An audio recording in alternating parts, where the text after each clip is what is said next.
Hello friends, good morning. आप सभी का मैं स्वागत करता हूं रितेश आरडी कैंपस में। फ्रेंड्स, मैंने जैसे कहा था कि आपको आरआरबी, एनटीपीसी और ग्रुप डी से संबंधित सारे क्वेश्चन को मैं चैप्टर वाइज सॉल्यूशन दूंगा और सबसे बेस्ट और हिट ट्रिक दूंगा, जो 1 से 2 सेकंड में आप क्वेश्चन पकड़ सकते हैं और बहुत ही निचोड़।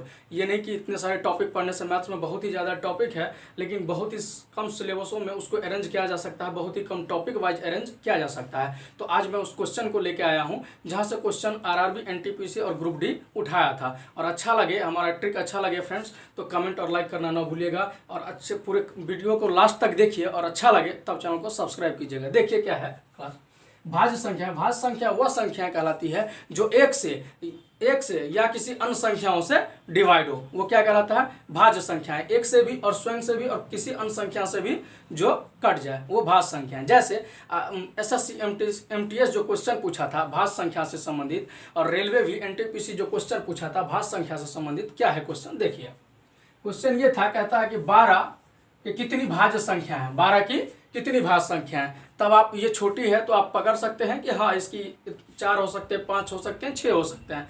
लेकिन इसका एक कॉन्सेप्ट देते हैं आज, जो आज के बाद बहुत ही जल्दी आप सोल्यूशन कर सकते हैं 1 या 2 सेकंड में। देखिए जरा सा, और समझ में आए तो लाइक कीजिएगा। यदि 12 को हम एलसीएम से तोड़ते हैं तो क्या हो सकता है? 3 गुने 2 गुने 2 इस फैक्टर में टूट सकता है ना। 12 को जब एलसीएम के फैक्टर में या मल्टीपल फैक्टर में हम तोड़ते हैं तब इस तरह का टूटेगा। यदि वो इस तरह की टूट के आए तो कहता है जितना भी आए, यानी कि 3 गुने 2 के पावर 2, यही आया। ये आप देख सकते हैं इतना, ये इसको हम इस तरह से अरेंज कर दिए, यानी 2 के पावर 2 और 3 के पावर 1।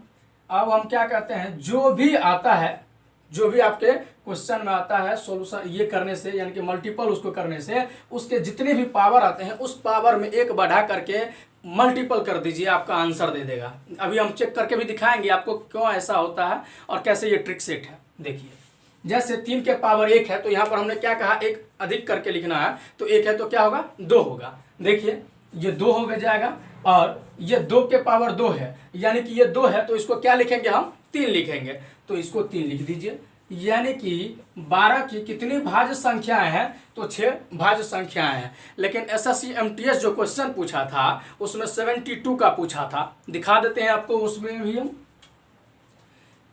12 की कितनी भाज्य संख्याएं हैं? तो 6। अब उसने पूछा था 72 का भाज्य संख्याएं क्या है। अब देखिए, आप इसको भी सोल्यूशन 1 से 2 सेकंड में कर सकते हैं। अब उस फंडा पे यदि इसको आप करते हैं तो 3 और 2 3 6 6 दूना 12 12 दूना 24 24 दिया 72। ये आप इसको मल्टीपल में तोड़ सकते हैं 72 को। यदि 72 को मल्टीपल में जब आप तोड़ेंगे तो तोड़ेंगे 3 2 इंटू 2 इंटू 2 इंटू 3।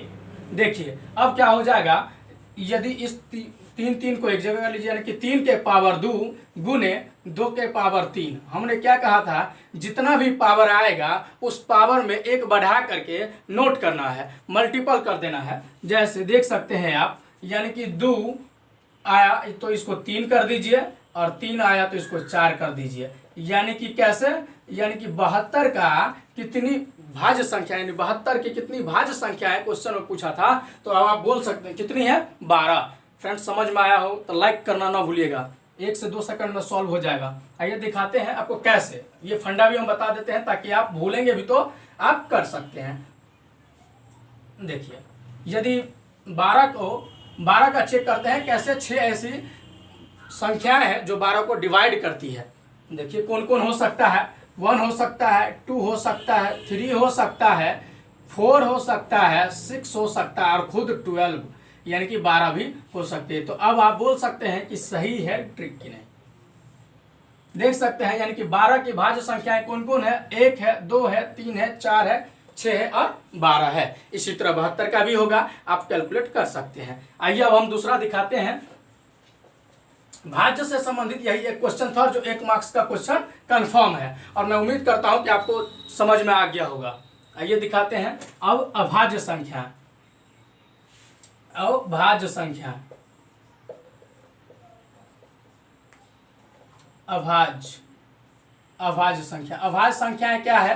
अभाज्य संख्या किसे कहते हैं? अभाज्य संख्या वह संख्या है जो एक से और खुद से कटने के अन्यथा किसी अन्य से डिवाइड नहीं होता है, जिसे हम अभाज्य संख्या कहते हैं। अब ऐसा क्या है, जैसे कि अब बहुत ऐसे क्वेश्चन पूछा गया कई बार है कि कौन इसमें से अभाज्य संख्या है, वो पहचान के आपको बताना रहता है ऑप्शन के अकॉर्डिंग। जैसे देख सकते हैं, यदि हम दे दिए कि 131, अब मुझे ये पता नहीं है कि ये अभाज्य संख्या है या भाज्य संख्या है ना, इसमें मुझे पता नहीं है। तो देख लीजिए, चेक करने के लिए इसका भी तरीका हम बता देते हैं, है ना। इसकी तरीका ट्रिकी है, लेकिन इसमें पहले एक क्वेश्चन सुन लीजिए। इसमें जो पहले क्वेश्चन पूछा जाता है, अभाज्य संख्या कौन सी ऐसी अभाज्य संख्या जो सम संख्याएं भी है, प्रथम सम संख्या, ये CDS का क्वेश्चन भी है। तो अभाज्य संख्या प्रथम सम जो है वो 2 है, जो प्रथम अभाज्य संख्या भी कहलाती है ना। तो ये कौन है? 2 है। तो अब कहते हैं कि ये कैसे हो सकता है। अगर मान लीजिए आपसे पूछा जाता है कि 11 क्या है, तो आप बोल सकते हैं कि अभाज्य संख्या है, क्योंकि 1 और 11 के अलावा किसी से भी ये नहीं डिवाइड होगी। तो इसीलिए आप बोल सकते हैं कि अभाज्य संख्या है। 7 क्या है? अभाज्य संख्याएं हैं। 19 क्या है? तो अभाज्य संख्या है, क्योंकि ये छोटी संख्या है। तो आप, यदि आपको याद है, यदि आप प्रैक्टिस में है, तो आप बोल सकते हैं इस तरह के हो सकता है। लेकिन जब कभी भी 100 से ऊपर चला जाता है या 1000 से ऊपर चला जाता है, तब आप कैसे करेंगे, उसके लिए ट्रिक देख लीजिए।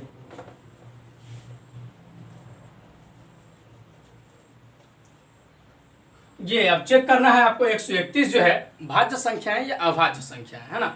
तो जब कभी भी इस तरह की देख लीजिए, ये दो एरो लगा देते हैं हम, जिससे आपको समझने में आसानी होगा। देखिए इसमें क्या कंडीशन लगाना है, यानी कि ये 11 के स्क्वायर और ये 12 का स्क्वायर। अब बोलिएगा कि क्या है ये, जरा सा देख लीजिए। इसमें बहुत ही अच्छे कॉन्सेप्ट से समझ जाइएगा, बहुत इजी से समझिएगा। क्या कहता है, आपको कोशिश ये करना है, ये जो संख्याएं हैं किस संख्या के वर्ग के पास में है। ये जो संख्याएं लिखे हैं हम 131 किस संख्या के वर्ग से पहले और वर्ग के बाद, यानी 11 के स्क्वायर 121 होता है ये, और ये होता है 144। यानी कि इस दोनों के बीच में जो संख्याएं हैं, है ना, इस दोनों के बीच में संख्या है, इसलिए मैंने 11 और 12 का वर्ग ले लिया है, 11 और 12। अब देखिए क्या करना है, इस 11 12 को जो भी संख्याएं आती है, यानी जैसा भी हो, अभाज्य संख्या निकालने के लिए, यानी कि 12 आया ना, मैक्सिमम 12 था यहाँ पे, 11 और 12 मैक्सिमम 12। अब देख लीजिए 1 2 3 4 5 6 7, ये कहाँ तक? 12 तक। यदि इसमें से किसी भी संख्या से यदि ये डिवाइड हो जाता है तो भाज्य संख्या कहलाएगा, अगर नहीं डिवाइड होता है तो अभाज्य संख्या कहलाएगा। ये सबसे सुपर ट्रिक है। इसके लिए आप याद रख सकते हैं formula n square greater than equal to a। ये आप याद रख सकते हैं। इस फॉर्मूला पर आप बैठाएंगे, आप डायरेक्ट आंसर देख सकते हैं। जैसे हम चेक कर लेते हैं 2 ऑप्शन को लेकर, जैसे कि 5 से ये कटेगा, नहीं कटेगा, 7 से कटेगा, नहीं कटेगा, 6 से कटेगा, नहीं कटेगा। इस तरह से आप चेक कर सकते हैं। मान लीजिए लास्ट 11 आखिरी से पहले 11 भी होगा, 11 से कटेगा, नहीं कटेगा। तो इस तरह से जब आप बढ़ते जाएंगे आगे, तो यानी कि 12 तक में किसी भी संख्या से यदि नहीं कटता है तो वह अभाज्य संख्या कहलाएगा। यही एक अभाज्य से पकड़ने का ट्रिक था, और ये क्वेश्चन पूछा गया था, इसीलिए मैंने इसका भी आपको सोल्यूशन बता दिया है। फ्रेंड्स, अच्छा लगा होगा, मैं उम्मीद करता हूँ आप समझ भी गए होंगे। समझ गए होंगे तो मुझे कमेंट करना न भूलिएगा। ये अभाज्य संख्याएं थी। अब इसमें क्वेश्चन जो पूछता है कि अगला जो क्वेश्चन पूछता है कि ये बताइए कि 1 से 100 तक में कितनी अभाज्य संख्या है।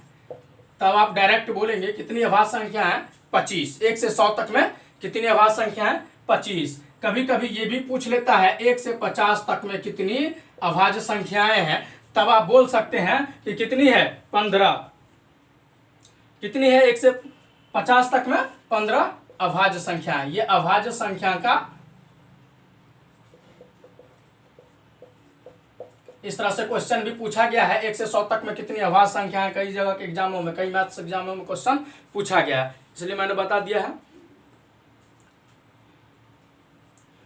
तब आप बता सकते हैं कि 50 से 100 के बीच में कितनी अभाज्य संख्याएं, कितनी बच जाएगा? यानी कि 10। यानी 1 से 50 तक में 15 है और 50 से 100 तक में कितनी है? 10 है। अब आप बोल सकते हैं कि बहुत ही इजी से इस चीज़ों को सॉल्व कर सकते हैं। यानी कि मैंने इसमें 3-4 स्टेप बताया है। पहला कि अभाज्य संख्या 2 है, पहले अभाज्य संख्या जो है वो 2 है। दूसरी मैंने उसका ट्रिक बता दिया है। तीसरा कहाँ से कहाँ तक कितनी आवाज है वो मैंने बता दिया। इसमें 3 क्वेश्चन बन सकता है, इस तीनों में से कोई एक क्वेश्चन अरेंज करेगा, आरआरबी एनटीपीसी हो या ग्रुप डी हो।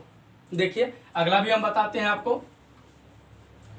अब आपको इसी फंडा पे आधारित यानी कि नंबर सिस्टम में जो है क्वेश्चन बहुत ही ज्यादा टॉपिक से उठ के बन के आता है, उसी से संबंधित मैं बता रहा हूँ आपको। देखिए यदि अभाज्य यदि छोड़ता है तो इस क्वेश्चन को अगला क्या लिखेंगे, वो बोलेगा कि बताइए कि 1 अंकों की या 2 अंकों की, 3 अंकों की, कई बार आप क्वेश्चन पढ़ते होंगे तो देखते होंगे 1 अंकों की, 2 अंकों की, 3 अंकों की या 4 अंकों की सबसे बड़ी संख्या कौन सी है, तो हमें बताइए, है ना। मान लीजिए 1 अंकों की देखा जाता है, 1 अंकों की सबसे बड़ी संख्या 9 होगी, 1 अंकों की सबसे बड़ी संख्या 9, 2 अंकों की 99, 3 अंकों की सबसे बड़ी संख्या 999, 4 अंकों की बड़ी संख्या 9999। इस तरह की संख्याएं पूछा जाता है। लेकिन कभी कभी ये भी पूछा गया क्वेश्चन में है कि कौन सी ऐसी संख्याएं हैं, 2 अंकों की कौन सी ऐसी बड़ी संख्याएं हैं जो 6 से डिवाइड होता है या 4 से डिवाइड होता है या 8 से डिवाइड होता है।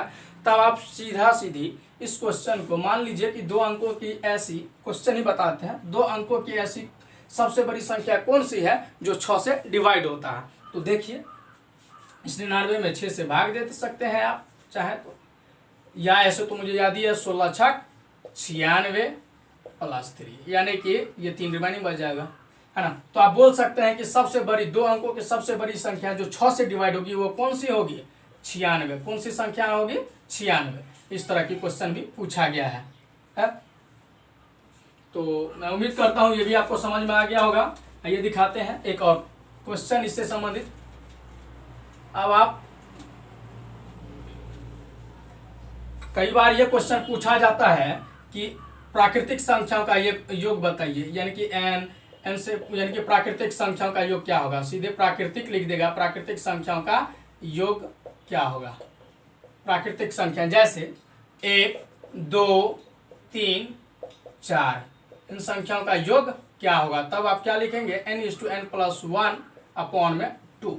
ये फार्मूला होता है फ्रेंड्स, और मैं चेक करके भी बता देता हूं कि ये सही है कैसे। देखिए 1, 2, 3, 4 ये क्वेश्चन है, एक एक करके इसमें 4 या 5 क्वेश्चन बनते हैं। और मैं अभी जस्ट ही आपको बता दूंगा कि रेलवे ने भी क्वेश्चन जो पूछा हुआ है, कैसे क्वेश्चन उसने पूछा है। 2 क्वेश्चन मिला के एक क्वेश्चन बना है। कैसे, n/n+1/2, यानी कि n क्या है मैक्सिमम, ये मेरा 4, यानी कि ये 4 प्राकृतिक संख्याओं का योग है। तो n क्या हो जाएगा, 4 हो जाएगा। 4 प्लस 1 कितना हो जाएगा, 5। अब 5/2, यानी कि आप बोल सकते हैं ये कितना हो गया, 10। यानी n प्राकृतिक संख्याओं का, यानी कि 4 प्राकृतिक संख्याओं का योग क्या होगा, तो 10 होगा। देख सकते हैं अब आप 1 और 2 3, 3 3 6, 6 4 10, यानी कि ये भी आंसर क्या आया, 10। बड़ी भी संख्या रहेगी तो आप इसी कंडीशन पे पुट करके निकाल सकते हैं। इसी में जब क्वेश्चन बदल जाए, यानी कि प्राकृतिक संख्या के ना पूछ के, मान लीजिए क्वेश्चन ये होता है कि 9 का पहाड़ा, 9 का पहाड़ा या पहाड़ों का योग बताएं। यहाँ पे आप टेबल समझ सकते हैं, जैसे टेबल पढ़ते हैं आप, टेबल का योग बताएं। 9 के टेबल जितना भी है योग बताएं। जैसे हम जानते हैं कि 9 का टेबल क्या होता है, 9 9 दूना 18 डॉट डॉट डॉट कहाँ तक, 90 तक। अब आप क्या इस संख्या को कैसे ऐड करेंगे, आप उस टाइम में क्या कर सकते हैं, ज़्यादा से ज़्यादा यही कि 9 कॉमन ले लेंगे, 1 प्लस डॉट डॉट डॉट कहाँ तक, 10 तक। तो आप सोच सकते हैं ऐसा होगा, लेकिन हम इसके लिए डायरेक्ट आपको ट्रिक देंगे जिससे आपका आंसर मिल जाएगा। देखिए आप यदि बेसिक से करेंगे, फार्मूला से करेंगे, लेकिन हम ट्रिक देंगे आपको जो 1 से 2 सेकंड में सॉल्व हो जाएगा, है ना। देख लीजिए जब आप इसको सॉल्व करेंगे तो क्या करेंगे, 9:1 प्लस, यानी कि n/n+1, यानी कि 10 गुने 11/2, 2 पंचे 10। इस फार्मूला पर, पहले वाले फार्मूला पर आप बैठाएंगे, 11 पंचे 55, यानी कि 9 गुने 55 जब करेंगे तो कितना आएगा, 495। क्या आएगा आंसर आपका, 495। इस तरह का आंसर। लेकिन आपको डायरेक्ट हम बताते हैं ट्रिक, कुछ भी आया, जैसे 5 के टेबल का योग क्या होगा, 5 के टेबल का योग क्या होगा, तो सीधे 5 को 55 से गुना कर दीजिए, जो भी आएगा आपका आंसर आ जाएगा। 5 के टेबल का योग वही होगा। जैसे कि 5 को करते हैं 55 से तो 50 275, यानी कि इसका जो आंसर होगा क्या होगा 275 डायरेक्ट इसका आंसर। यानी कि केवल क्या करना है उसमें 55 से, जिसका टेबल पूछे उसमें 55 से आप मल्टीपल कर दीजिए, पूरे पहाड़े का योग निकल जाएगा। आइए देखते हैं क्वेश्चन अगला क्या पूछा है। अभी मैंने बता दिया कि प्राकृतिक संख्याओं के, अब कहता है कि प्राकृतिक संख्याओं के वर्गों का योग, प्राकृतिक संख्याओं के वर्गों का योग।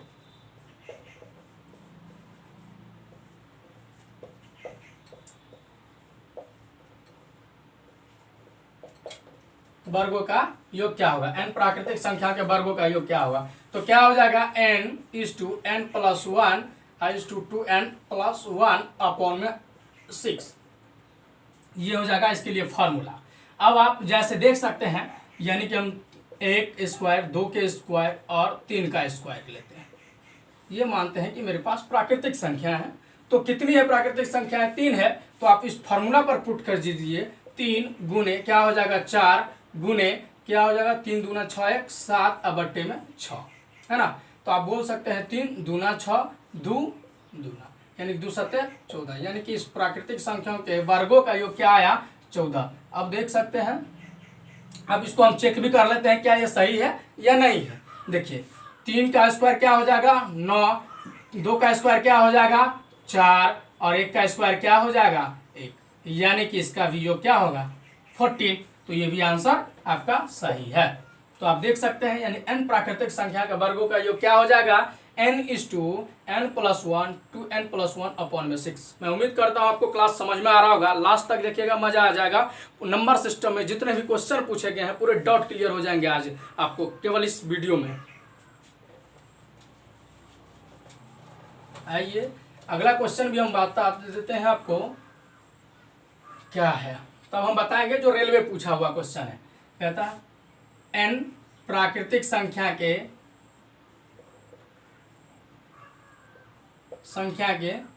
घनों का योग क्या होगा।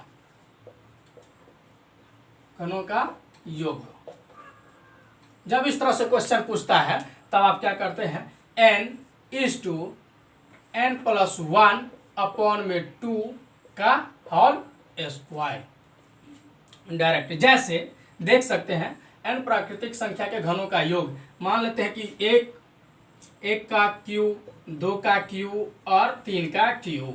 चेक कर लेते हैं कि क्या है। देखिए n कितनी है 3 है, तो 3 इज टू n+1 यानी कि 4 अपॉन में 2 होल स्क्वायर कर दीजिए इसका।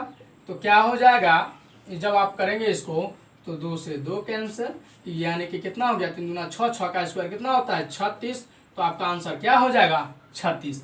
क्या ये सही है या नहीं है, देख लेते हैं फंडा को। अब जोड़िए, यानी 3 का क्यूब करते हैं तो कितना हो जाएगा 27 प्लस जब 2 का करते हैं तो 8 आप प्लस 1 का क्यूब 1 ही होगा। तब आप देख सकते हैं, यानी कि 27 यानी कि 27 प्लस 8 35 अब प्लस 1, यानी कि इसका भी आंसर कितना होगा 36 होगा। तो आंसर क्या हो गया 36, ये आप देख सकते हैं। ये 3 हो गया। अब आप देखिए रेलवे ने क्या क्वेश्चन पूछा था।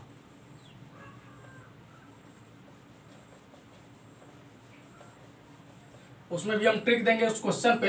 क्या क्वेश्चन था, पूछ दिया था जैसे कि 1 का स्क्वायर 2 का स्क्वायर डॉट डॉट डॉट 10 का स्क्वायर बराबर, वो लिख दिया है। क्या क्वेश्चन लिखा हुआ है जरा सा हम देख लेते हैं क्वेश्चन क्या है।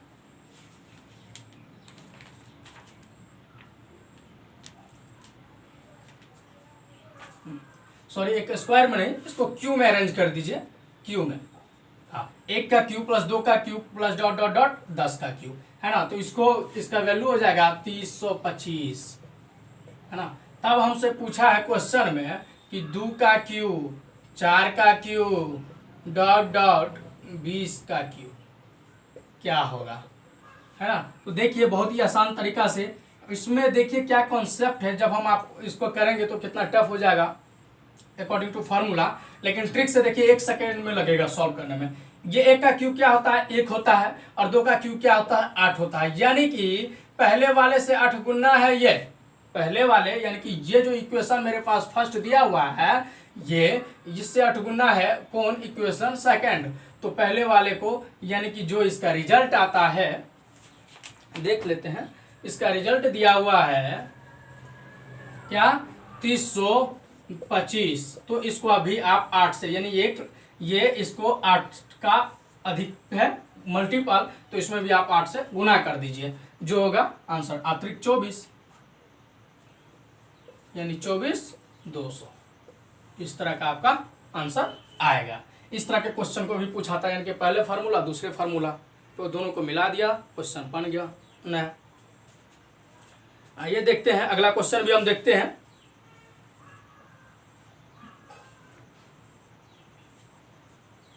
अब कहता है मान लीजिए अभी तो हमने पढ़ लिया प्राकृतिक संख्याओं का, अब सम संख्याएं या विषम संख्याओं का पूछेगा योग क्या होगा, तब आप क्या करेंगे उसके लिए भी बताते हैं। 1 सेकंड या 2 सेकंड में लगेगा सॉल्व करने में। मान लेते हैं कि n प्राकृतिक संख्या, n प्राकृतिक सम संख्याओं का योग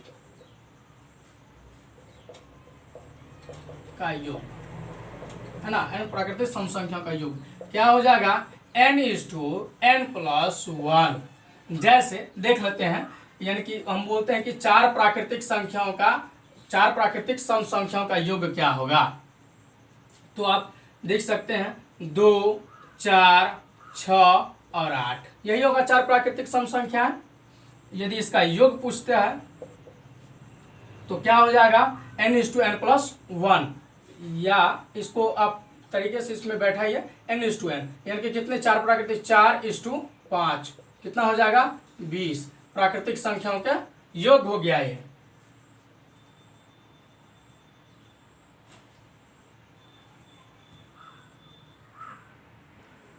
देख लीजिए अब क्या कहता है n प्राकृतिक सम संख्याओं का योग, तो क्या हो गया 20 हो गया, यानी n/n+1 लगाइए, आंसर दे सकते हैं आप। जैसे देख सकते हैं क्या है, यानी कि 2, 4, 6, 8 है ना, आप जोड़ सकते हैं 2 + 4 + 6 + 8, यानी कि सभी का योग क्या होगा 2 और 4 6, 6 और 6 12, 12 8 20। और ये फार्मूला पर भी हमने क्या कहा था, जो भी कहता है यानी कि n यानी कि 4 प्राकृतिक संख्याओं के योग बताइए, तो क्या हो जाएगा 4/5 यानी कि 20 हो जाएगा। यानी कि 4 प्राकृतिक संख्याओं का जो कहता है वहां मल्टीपल कीजिए, एक अधिक करके आंसर दे सकता है।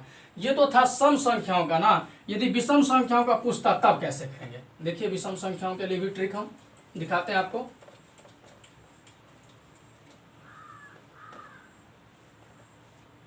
विषम संख्याओं के लिए ट्रिक देख लीजिए। विषम संख्याओं के लिए क्या ट्रिक है, यानी n प्राकृतिक विषम संख्या है ना, n प्राकृतिक विषम संख्या सीधी n², जिसके लिए डायरेक्ट फॉर्मूला। जैसे n प्राकृतिक हम बोलते हैं कि 3 प्राकृतिक विषम संख्याओं का योग बताइए, तब क्या हो जाएगा 3 का स्क्वायर है ना, तो क्या हो गया आंसर 9। ऐसा क्या है देखिए 3 प्राकृतिक विषम संख्या, जैसे 1, 3 और 5, यही होगा मेरे पास प्राकृतिक विषम संख्या है ना। 1, 3, 5 इसको ऐड करने से भी 9 आ रहा है, तो डायरेक्ट हम क्यों ना ट्रिक पर बैठाएं, यानी 3 प्राकृतिक संख्याओं का योग क्या होता है n², जितनी है उसका स्क्वायर कर दीजिए आंसर। अब देख सकते हैं 1 या 2 सेकंड में सॉल्व हो गया। फ्रेंड्स मैं नेक्स्ट क्लास भी बता रहा हूँ, मेरा नेक्स्ट वीडियो भी आएगा इससे संबंधित चैप्टर 2 में, जो 21 अंक निकालने से संबंधित होगा, बाइनरी से संबंधित होगा टॉपिक उसमें, और ये आपको रोमन से संबंधित होगा, जो RRB NTPC में इकाई, रोमन और बाइनरी बहुत ही बार पूछा गया था फर्स्ट टाइम। चलिए थैंक यू नेक्स्ट वीडियो देखने के लिए।